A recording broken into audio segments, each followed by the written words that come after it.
Johnny Talk Sports here, and I don't think I've been more excited to make a predictions video more than I am today. It's been a very long off season. March Madness kept me occupied until April, but then once it got to about early June, then it just became a matter of just counting down the days almost every single day. But now the countdown is almost at the end. We are just days away from the start of the college football season. And not just any college football season, but college football season number 150. Now we have two good matchups this Saturday, and I'm looking forward to watching both of them. Although for a lot of you, maybe you're looking forward to one matchup over the other one, but I'm looking forward to both of them because it's been a long time since we've seen college football. I mean, we could probably see reruns on like the Big Ten Network or the SEC Network or maybe even ESPN Classic. But college football being just days away. And the college football season goes by fast. And the reason why I'm looking forward to Arizona and Hawaii more than probably a lot of you is because I appreciate college football for what it is. Because college football is a great sport. And the reason why it makes it so great is because of how much it's appreciated. And it's appreciated because of how short it is. So it's important to give some respect for group of five teams like Hawaii and UCF, Houston, even Army. Because a lot of these group of five teams, they're going to have some good seasons. Like the ones I just mentioned, I think will have phenomenal seasons. And they're going to go underappreciated because they're not the Clemsons or the Ohio States, the Alabamas, the Georgias. They're going to go unappreciated. And these group of five teams, they're teams too. They are what make college football a lot much better than any other sport because of how many teams there are that play each and every single week.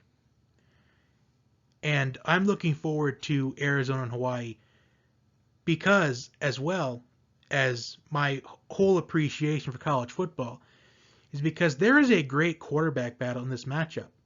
Khalil Tate for Arizona and Cole McDonald for Hawaii.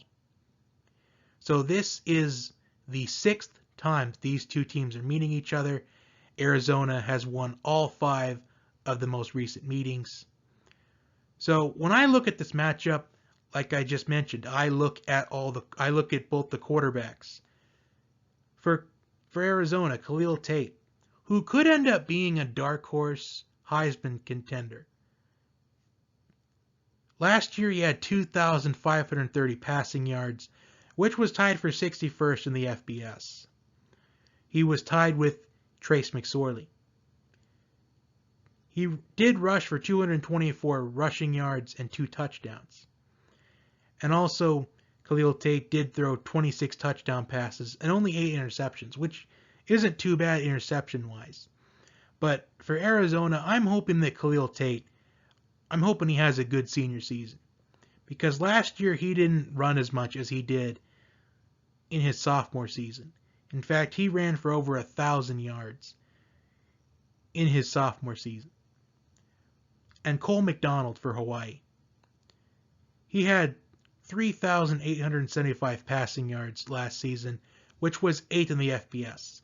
And he ranked second in passing yards among the returning quarterbacks, only behind Alabama quarterback Tua Tagovailoa. And he did throw 36 touchdown passes, 10 interceptions. And he may be a pro-style quarterback, but he runs sometimes. Last year he had 359 rushing yards and 4 touchdowns. So in this matchup, we have two different quarterback philosophies. You have the dual threat quarterback in Khalil Tate. And you have Cole McDonald, the pro-style quarterback.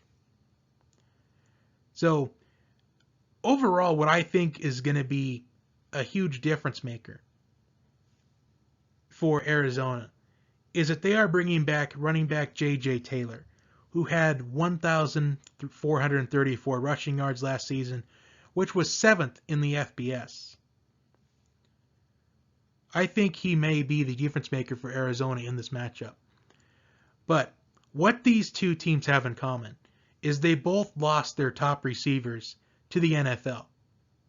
Their top receivers in 2018, to put it in better words. And they are also returning some of their leading tacklers from last season. Hawaii is returning their top 3 leading tacklers from 2018, and Arizona is returning 3 of their top 4 leading tacklers from 2018. So these two teams have quite a bit in common. Arizona was 5-7 last year, but don't let that record fool you, because 4 of those 7 losses were by 1 possession.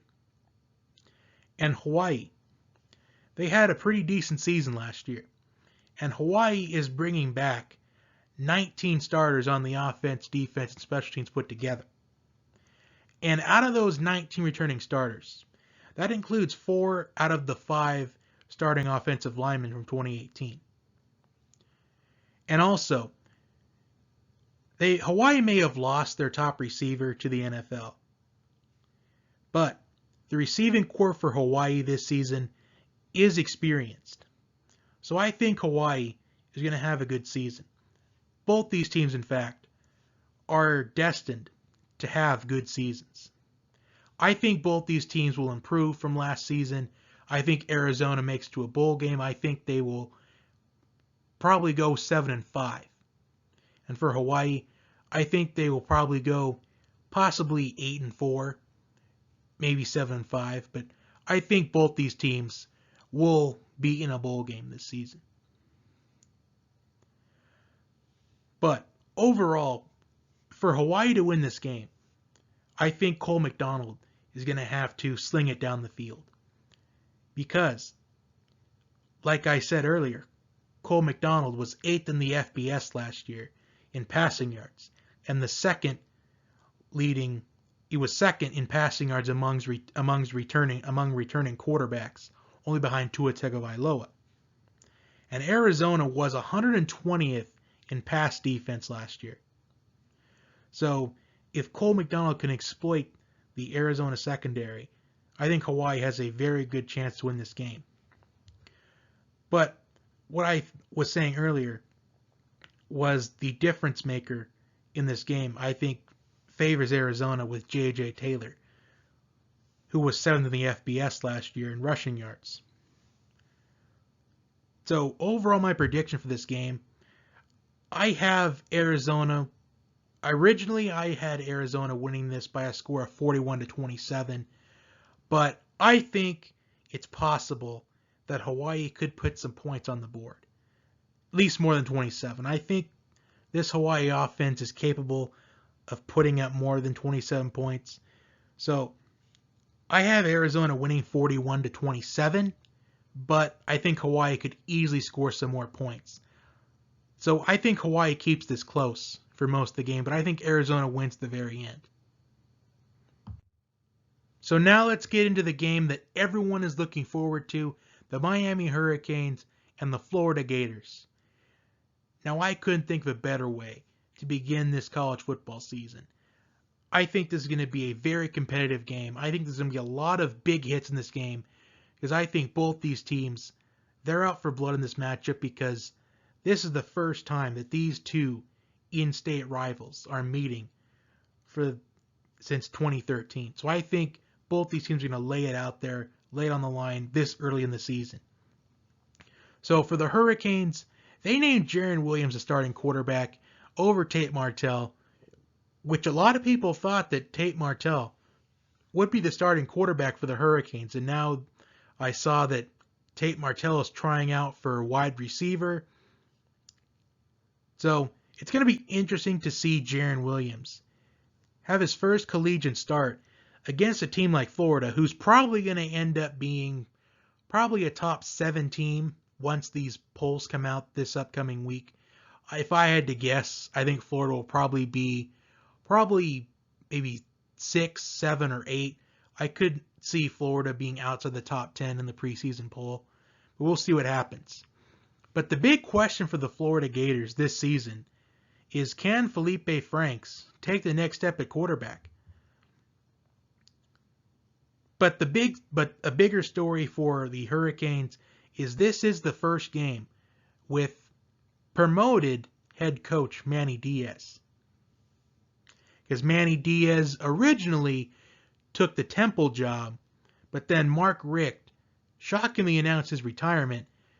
But then Manny Diaz backed out of Temple, and he was promoted to the head coach, as Manny Diaz was the former defensive coordinator turned head coach for the Miami Hurricanes. But when I look at this matchup, I think Florida has the upper hand in secondary play, the running game, quarterback play obviously because we don't know what to expect out of Jarren Williams. But I think Jarren Williams is going to surprise some people this Saturday. And I think Florida has the upper hand in the receiving core as well. Although Miami does return their leading receiver from last season in Jeff Thomas. But what I think a big matchup within the matchup is, there's two of them that I think are going to stick out, is running back LaMichael Pirine versus the Miami defensive line. And another one is going to be, I think, the Miami receivers versus the Florida secondary. But then also, I think as well, the receivers for Florida versus Miami secondary could be a big matchup as well. Because Miami did have the number one pass defense in college football last season.